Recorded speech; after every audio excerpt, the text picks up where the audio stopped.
Ooh, okay. Hey guys, what's up? This is first video of our long Halloween special.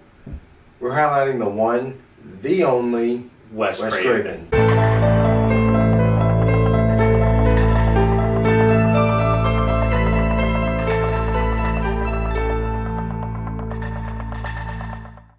So, with this video, we're going to be talking about Wes Craven and his influence on the horror genre. We're going to be discussing his creation, probably everyone's like recognizable and one of all-time favorite horror slashers, Freddy Krueger. Freddy Krueger and Ghostface from Scream. From the Scream movies. So we're going to be talking about both franchises. We also want to give a little shout out. We're not huge fans of Hills Have Eyes. I mean, we've both seen. Yeah, I've seen the remake. I've seen bits and pieces of the remake that came out in the early 2000s. Well, see, that's what I'm saying. I saw the remake all the way through a part of 1 and 2, Hills Have Eyes, but I had never seen the original Hills Have Eyes all the way through. And that's no testament to Wes Craven. I know he created it, and I feel like I should go back and watch it. Mm-hmm. But we're just gonna lay it right out there. We're not huge fans of the franchise, so we're gonna focus more on Scream and Freddy and Nightmare on Elm Street. So just jumping right into it.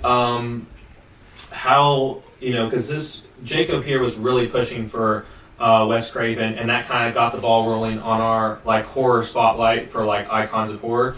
So I'm gonna let Jacob start this off. Give us your thoughts on Mr. Craven. Well, to me, Wes Craven. This, and you guys can attack me in the comments for this, or whatever. But I think he might as far as horror royalty. I'm gonna compare him to comic book people. If you guys know them, I'd say he's like a Stan Lee or a Jack Kirby, or hell, even a Steve Ditko. I mean, he's one of the big names for a reason. I mean, Freddy Krueger alone is, that's still a terrifying villain. Like, the concept of Freddy Krueger is a terrifying villain. I mean, I remember my dad telling me the first time he saw Nightmare on Elm Street when he was a teenager. A horror villain that can attack you in your dreams. The one place you think you're safe. Yeah, you can't run. Yeah, and that's kind of cool. So, in terms of they kind of played with that concept of how he can get you in your dreams, and I like how every horror film and every horror villain kind of has a weakness. Basically, it's if you don't believe in Freddy and you don't let him you don't give him power, don't be afraid of him. He can't basically hurt you. the same parasite for it. That's basically because it feeds off your fears. So and also something I didn't know about until a couple days ago. Wes Craven is credited for starting the one and the only Johnny Depp. Nightmare on Elm Street was Johnny Depp's first big role. Right. So, in a sense, Wes Craven created Johnny Depp. Yeah, he gave him one of the most iconic, spoiler alert, he gave him one of the most iconic deaths in any Nightmare on Elm Street film to date was when he gets sucked into the bed with the TV and his headphones and everything, and then the blood gushing out from the bed and hitting the ceiling and everything like that. Nope. And then I remember the original, the unedited version, it was his whole his skin, with none of his bones and organ, just his skin comes back out and is thrown back out or whatever. And when Nancy goes to fight Freddy in the dream world, you can see his I believe it's his headphones hanging there with his initials on them, and I'm yikes. But let's jump into, I guess, alternate versions of Freddy. Can we say that? Yeah, so everyone knows of the OG Freddy. There's Nightmare on Elm Street 1 through 5. There's Freddy's not New Nightmare. Well, New Nightmare it's its own standalone Freddy film, but Nightmare on Elm Street 2 and 3 and 4 and 5 and 6. They all kind of got a little ridiculous over time. We can all kind of That would be that if this podcast was around in the 80s, that would have been a time to stop. They went on. Well, they did that with every horror franchise. Yeah. They ran it to the ground. I mean, Leatherface, Texas Chainsaw Massacre went too many sequels. I mean, it's still going strong. We've got the Leatherface origin story coming in what? Sometime this year. I think it's either this month or maybe in January where they dump all the crap films. Yeah, we'll check for you guys on that. Jason had way too many films. I mean, once you got past like Friday the 13th part whatever, when it started becoming Jason X and Jason Goes to Hell, Jason goes to space, Jason goes to Manhattan. There's so many gifs of just, hey man, you knocked over my boombox. Oh, never mind, man, you're all good. And I'm like, I think I remember watching the Jason movies last October. But anyways, they milked them all the way to they just milked them all the way. But anyways, to get back on subject. So let's talk about the new Nightmare Freddy. I've seen bits and pieces of it. I haven't seen it all the way through. I'll let you take this. Well, okay, so with New Nightmare, it follows I can't remember her name, but the actress who originally played Nancy in the original Nightmare on Elm Street. It's her, but it's her in real life, and basically they're doing. Her husband's working on. Her husband's working on a Nightmare on Elm Street film, and Robert Englund's there, and he's playing Freddy and whatnot, and it's this Elseworld thing where the glove and he takes the glove and basically.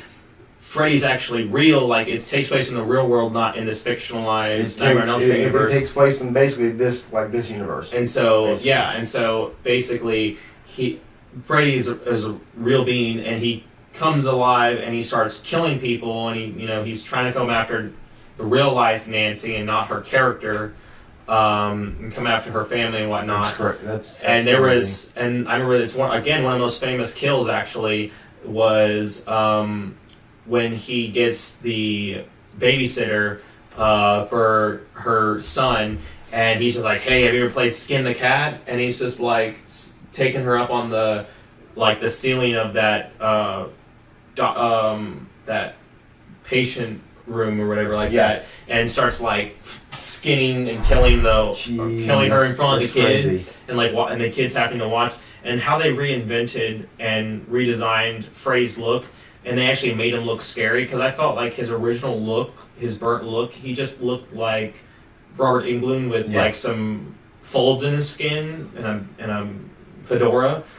And I kind of always... And a crappy Christmas sweater vest. Yeah, so I never was afraid of Freddy in terms of his look, but the concept of Freddy, of him attacking your dreams, that's what made Freddy scary.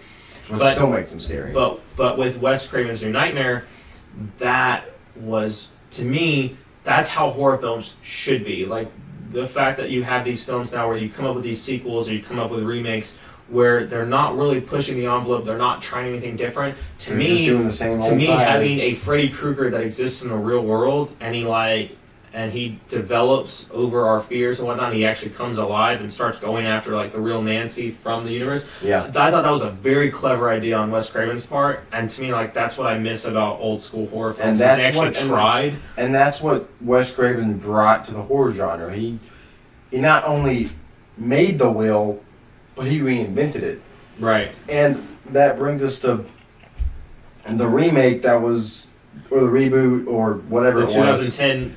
Reboot with Jackie Earle Haley. That's he played Rorschach and Watchmen. From Watchmen, and I actually kind of liked it.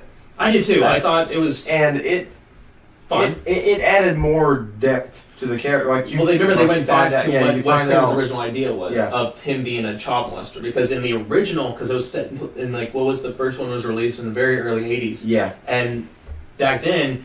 You didn't talk about stuff like that. That wasn't you didn't put that in your movies. And so, yes, it was rated R, but they weren't gonna. He was more of just a child killer, and he was killing, He was killing kids and killing kids and killing younger people. And they actually, because Wes Craven kind of had to dial it back, but that was his original intention, was to make him a child molester. And since things are a little bit more out in the light in 2010.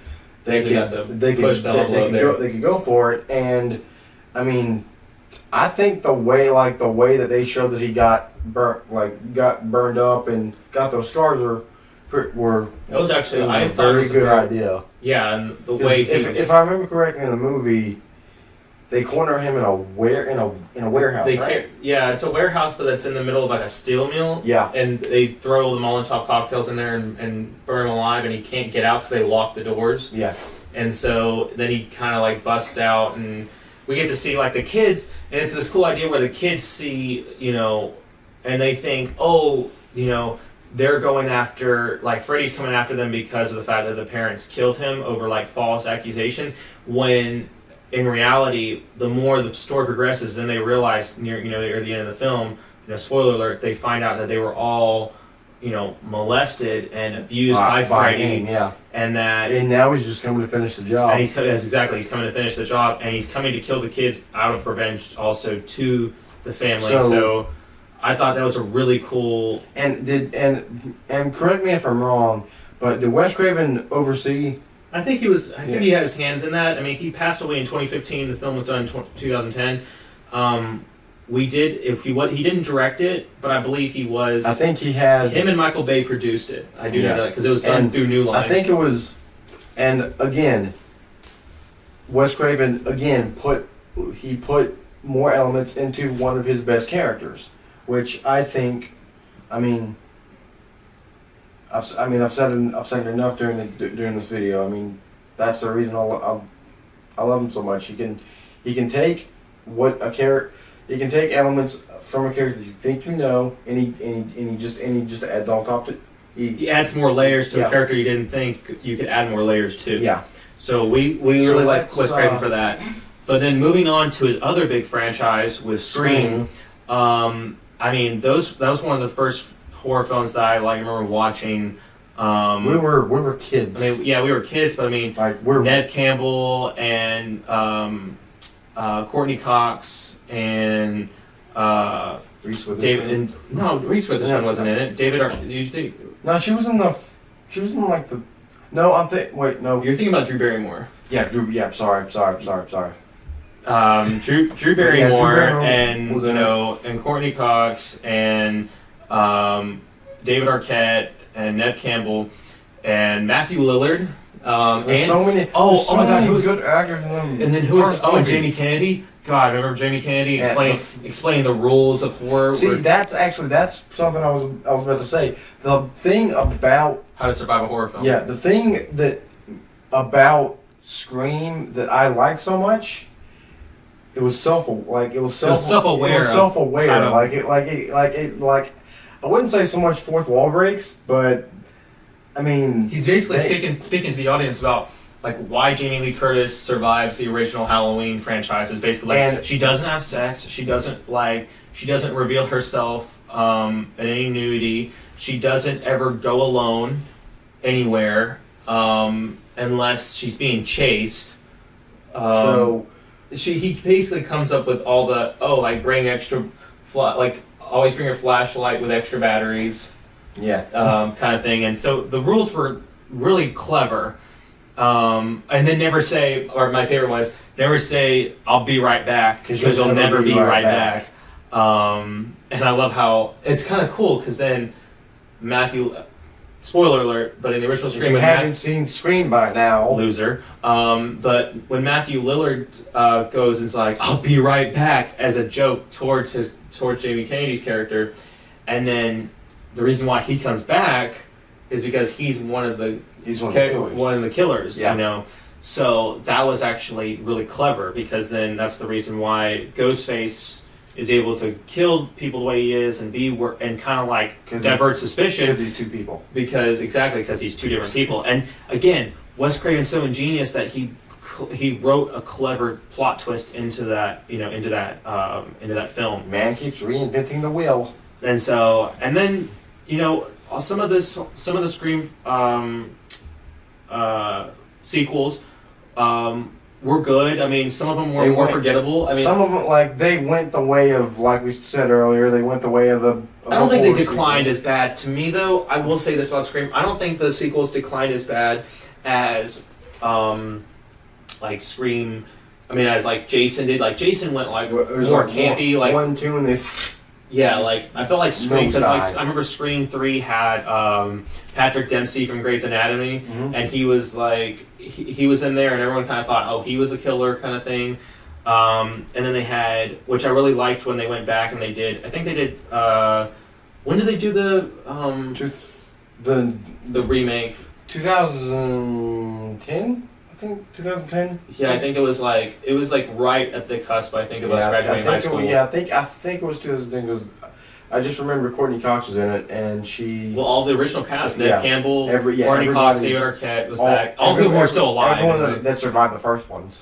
So, and I thought that one again, and that was done by Wes Craven, and that was, and that one was actually kind of cool, and it was self-aware because it was trying to. I actually need to go back and rewatch it. It's been probably 7 years since I've watched it. So those were very clever, and then, I mean, they were popular enough to where they have their own show now. Yeah. Scream. What is it? Is it on MTV? MTV? Yeah. But it's. I haven't watched. I think, but like one episode. I think it was of season 2. There's a reason I haven't watched it, and it's because it's on MTV. So I don't have a problem with MTV because MTV actually had a show that I really liked called The Hard Times of R.J. Berger. They have some good shows and some not good shows. But my biggest thing is Wes Craven is not involved with it because it's a modern retelling with, the good thing is that you get, it's a different design and it's a different cast of characters and whatnot, and I don't think it's set within that universe. It's its own thing. I think it's worth giving it a shot. I would like to try and go and watch it, but I think it's on Netflix. But anyways, to close it, I mean, Wes Craven is, as we've been talking about, he's one of the best to do it. I mean, yeah, Wes Craven brought us probably two of the biggest franchises. I mean, we're going to be discussing, other icons of horror, but I mean, you look at Wes Craven alone, he brought us The Hills Have Eyes, Nightmare on Elm Street with Freddy Krueger, and Scream with Ghostface. And two of those characters being on our top seeds of our slasher category. Yeah, so he really probably pioneered the classic, slasher genre with Freddy, and then he was able to reinvent and do something new with Scream in the mid '90s. So I mean, he was able to stay relevant. Well, I mean, I'm just saying in terms of starting in terms of like the mid '90s and then being able to progress into the 2000s and have something that stayed relevant. Basically, Freddy stayed relevant because of how popular he was for like Halloween and people dressing up, and then Scream.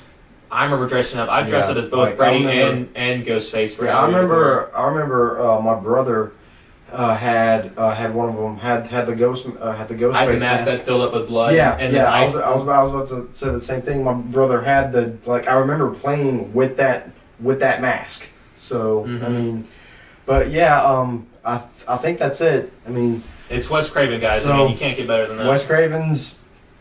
You can, in my opinion, but that's for another week. He's the guy. So, but yeah, just check out this video and the other videos we've got coming this week. So, till next time, guys. See you guys next time. See ya. That's all for today's episode. Thank you guys for watching. And be sure to like this video and subscribe. And click the link in the description below to follow us on social media. See you guys next time.